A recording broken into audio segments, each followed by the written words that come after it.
Today our case brings us to Ballybay in County Monaghan.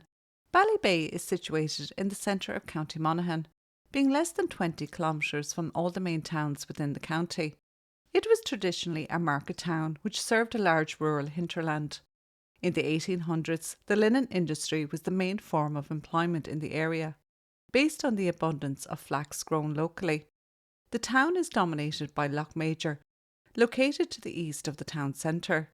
The Dromore River also forms an important part of the town's physical structure, as it is the mainstream of a significant waterway system of rivers and lakes that runs between Ballybay, County Monaghan and Cootehill, County Cavan. Sister Philomena Lyons was born in 1932 and grew up in Rahan, a parish in the barony of Fermoy, County Cork, and 3 kilometres from Mallow. She was originally named Christina Lyons, but her name changed after entering the convent in 1950 at the age of 18, and in 1952 she was professed. She was the youngest of 2 children and was affectionately known as Nullig by her family, given that she celebrated her birthday on Christmas Eve. She was educated locally in St Mary's Secondary School in Mallow. Her first teaching placement was in St Francis de Sales in Belmar, New Jersey in the US, and she stayed there until 1963. She then came back to Ireland and to Ballybay and was a teacher at St Bridget's National School for the next 34 years. By 2001, she had been a nun 51 years and lived in the convent attached to the nursing home in Ballybay. Sister Philomena was a very spiritual person. She was very loving, kind and compassionate. I came across a Reddit post from one of her former students in 1958, stating that she was kind but firm in her teachings when he attended the school in New Jersey. Sister Philomena was also described as very bubbly and full of life, and she brought joy to those whom she came in contact with. She always seemed to be smiling and happy and at peace in herself. With all her travelling and having left 51 years prior, Sister Philomena never forgot her roots, always making sure she kept in contact with her family and visiting her native Cork as often as possible. In 1998, Sister Philomena decided to retire from teaching, and in the 3 years before her death, she dedicated her life to voluntary work in the local community. On the morning of the 15th of December 2001, Sister Philomena rose early, had breakfast and then got ready to catch the bus to Dublin. A friend of hers was celebrating her 100th birthday, and then she was going on to spend Christmas with her family in Cork. Sister Philomena made her way down to the convent gate along with Sister Aloysius, who helped her carry her 2 small suitcases and plastic carrier bag to the bus stop. As it was a cold, frosty morning, Sister Philomena insisted that the other nun return to the warmth of the convent, that she would be fine on her own. It was 10 minutes past 8 in the morning and the bus was due at 8:30. They said their goodbyes and Sister Aloysius returned to the convent, leaving Sister Philomena on her own, pacing up and down the path, trying to keep warm on this cold frosty morning until the bus arrived. When Sister Aloysius returned to the convent, she peeked out the window and saw a man standing against a pier, and he seemed to be waiting for a lift and was looking in the direction of Ballybay town. But when she looked the second time, he had gone. She didn't think anything more of it until a lady who was visiting the convent later that morning at around 10 a.m. told the nuns that there were suitcases on the ground beside the convent pier. The cases were immediately recovered and brought inside. Nothing was disturbed. Sister Philomena's money and mobile phone were there. Sister Aloysius contacted their convent in Dublin, to where Sister Philomena was staying, to tell her that she was not to worry when she arrives, that her bags were safe and that another nun was going to Dublin on the Sunday and she would bring them with her. And she also asked for Sister Philomena to give her a ring when she arrived. A few hours later, at 4:30 p.m, the nuns in Ballybay phoned the convent in Dublin once more and discovered that Sister Philomena still had not arrived at her destination.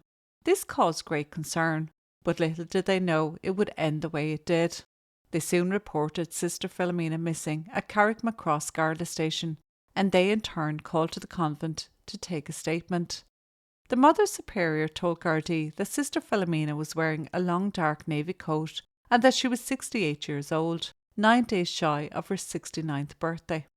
In searching the convent grounds, one Garda noticed a laneway up to the rear of the convent, and so he decided to give it a look.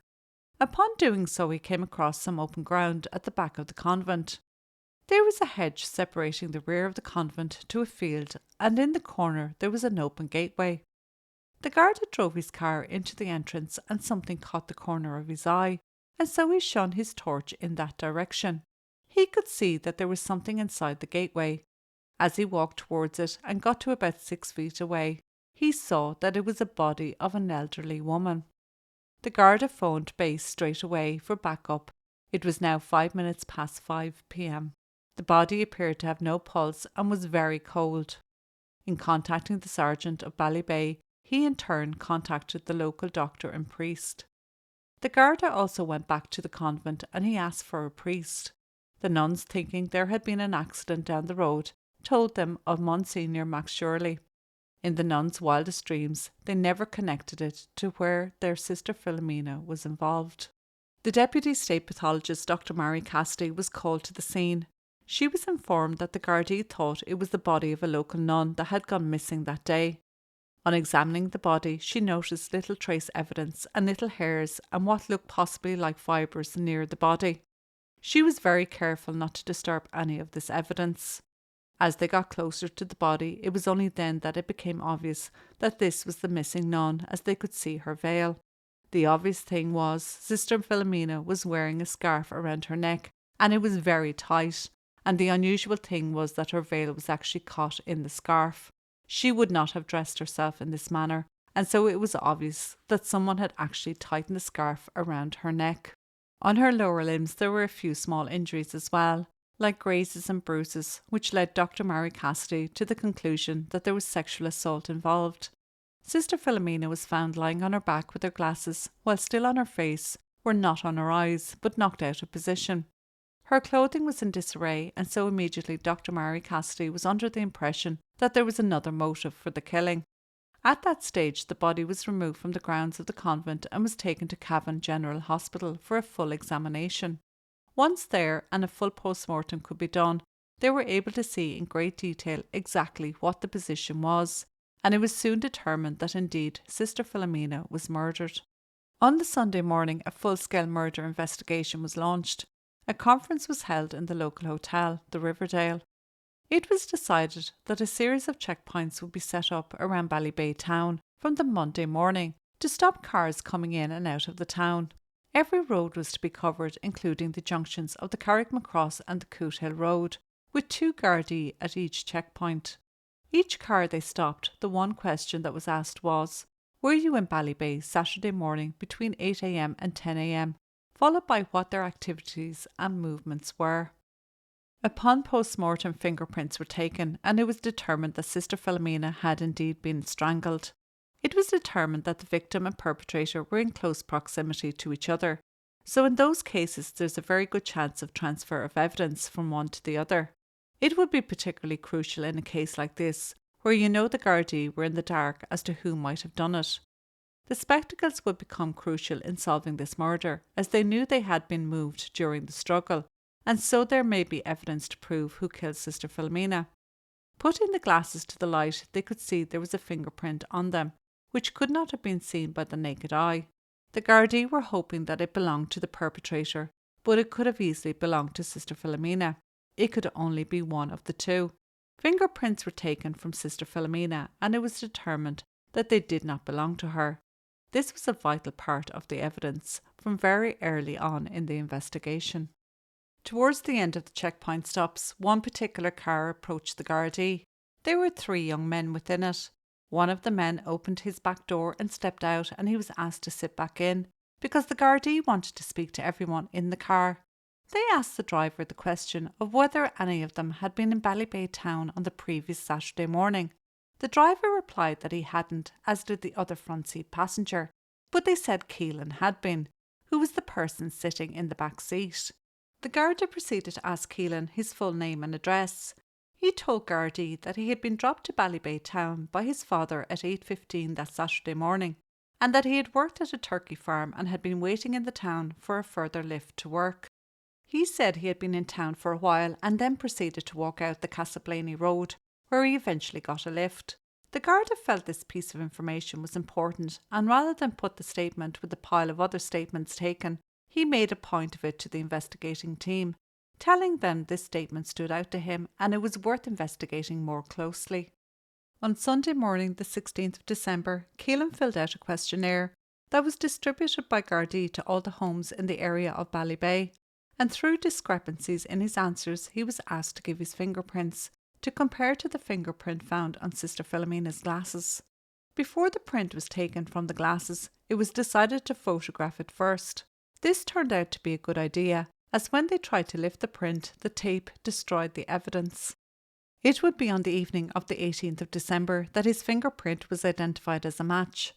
The following morning at 6:15 a.m, Gardaí went to Keelan's home, 10 kilometres outside Ballybay, and arrested him.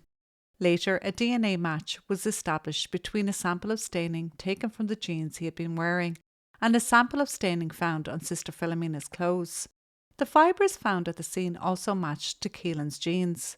CCTV footage was recovered from the shop he had visited that morning, proving he had been there at around the time he said he was. What came to light through interviews was that Keelan Hearn was in Ballybay that morning after being out the night before drinking. He had consumed a mixture of blue vodka and Red Bull, along with other drinks. That morning he had come from his girlfriend's house in Coot Hill in County Cavan. She lived at home with her parents and they had been dating 2 years. His mother had phoned the house in Coot Hill to discover her son had stayed the night and was late for work. Keelan also lived at home with his parents at this time, in Latin in Casablanca. He was 19 and came from a well-respected family in the parish. He was not academically gifted, but he was socially competent. On hearing that their son was late for work, the father drove over to Coot Hill and collected him, dropping him on Main Street in Ballybay, where he was to get a lift to work. On arriving, Keelan went into a local shop, Quinn's, for a soft drink, and then went back in again for cigarettes. As I said, CCTV footage from this shop would confirm this and place him in the vicinity at the time of the murder. It would eventually be established that as Sister Philomena waited for her bus, leaving her belongings at the pillar to the entrance to the convent, it was from behind this pillar that Keelan attacked her, grabbing her from behind, putting his right hand around her neck and mouth, and with his left hand dragging her back into the grounds, and running backwards up to the avenue and into a field that was secluded by a hedge. Keelan would later contradict himself as to what happened next. However, the Deputy State Pathologist, Dr. Mary Cassidy, supported the view that Sister Philomena was unconscious at the time she was sexually assaulted. There was no sign of major struggle, and investigators say it is probable the elderly woman went into shock straight away and was certainly unconscious when strangled. Thank God for small mercies. Keelan also told Gardaí that he had strangled Sister Philomena with her own scarf. He then escaped through the fields and around the back of the houses until he reached the Casablanca Road and thumbed a lift in the direction of work. But he did not go to work. Instead, he turned back and got a series of lifts home, where he slept and that evening met his girlfriend and carried on as normal. Sister Philomena was not Keelan's intended target that cold, frosty morning. It was a young Lithuanian national who was working as a carer at the convent. As Keelan was waiting for his lift to work, this young woman passed him by, and on a moment he decided he wanted to have sex with her. It was thought he knew her routine, as he also was at the same place every morning and would have seen her going to work. He followed her out the Clones Road in the direction of the convent. He was about 200 metres behind her. But as they both walked, he was spotted by a man clearing his car windscreen of frost. He held back, afraid the man would notice him. By the time he could attempt to catch up, the young woman was turning into the convent. As she did so, she spoke for a minute with Sister Philomena. With the woman now safely inside, Keelan now had his mind fixed on poor Sister Philomena, and I guess you know the rest. Keelan admitted killing Sister Philomena, but denied a sexual assault. But when presented with certain evidence, he would also admit guilt. Gardaí believe he strangled her because she would have been able to identify him. But in saying that, it was shown that Sister Philomena did not know him and did not teach him in the past at the school she had taught in. A psychiatric report commissioned shortly after he was brought through the courts found him to be sane, He had no mental health history and he was not known to Gardaí. When Keelan first appeared in court at Carrickmacross on the 20th of December 2001, a large crowd of locals and media were there to greet him. In relation to the killing, local people, already shocked at the death of the popular nun, were even more shocked to learn that the man who was charged was one of their own. 6 of the daughters of Our Lady of the Sacred Heart sat quietly in court, as Superintendent Tom Long, who was in charge of the murder investigation, gave a brief account of what happened before sentencing. Keelan's parents were also in court. Keelan was granted free legal aid and remanded in custody to St. Patrick's Institute for Young Offenders in Dublin. On this same day, Sister Philomena's funeral took place at St. Patrick's Church in Ballybay. People packed into the church as more stood outside in the bitter cold so they could pay their final respects. Both President Mary McAleese and Taoiseach Bertie Ahern were both represented by senior officials at the service. In July 2003, Keelan attended the Central Criminal Court in Dublin for sentencing after pleading guilty. His parents and the nuns of the convent in Ballybay were there for the proceedings. The DPP decided not to include the charge of sexual assault and only moved forward with the charge of murder. Why, I just don't know. Keelan's parents, grief-stricken, left the court before their son was taken away by prison van to begin his mandatory life sentence passed down by Judge Paul Carney. Keelan expressed sorrow for what he had done and apologised to the family of Sister Philomena and to the sisters of the convent in Ballybay. As Keelan was a teenager at the time of the murder, and it being 2001, it is likely that this chap only spent less than 10 years in prison, but would remain on licence for the rest of his life. I could not find any official update of his release. It was mentioned on Reddit, but I wouldn't call that a source, let alone a reliable one. Her fellow sisters would like Sister Philomena to be remembered as somebody who was very, very selfless, very dedicated, somebody who was loving, compassionate and caring and very forgiving. They said Sister Philomena would have forgiven Keelan for this horrendous crime, and they too forgive him. Rest in peace, Sister Philomena.